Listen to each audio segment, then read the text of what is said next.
انت جايبني هنا ليه؟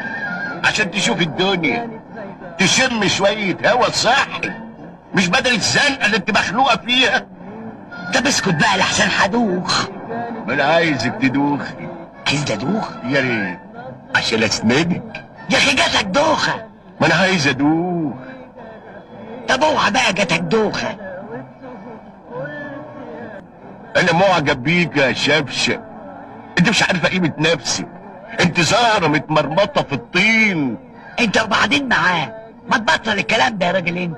انت فاكرني ايه؟ ده انا ما صدقت انك وافقت على الخروجه دي. كلكم بتقولوا كده في الاول وبعدين مفيش بعدين، قولي قبلين. قبلين ايه؟ نبني العيش اللي هنعيش فيه سوا. وهنبنيه فين بقى يا ترى؟ فوق السطوح ولا تحت الشجر يا وهيبه؟ نتجوز ونخلف يا شبشب. ونخلف واحنا في السن ده يا عبد. قولي يا رب. يا رب.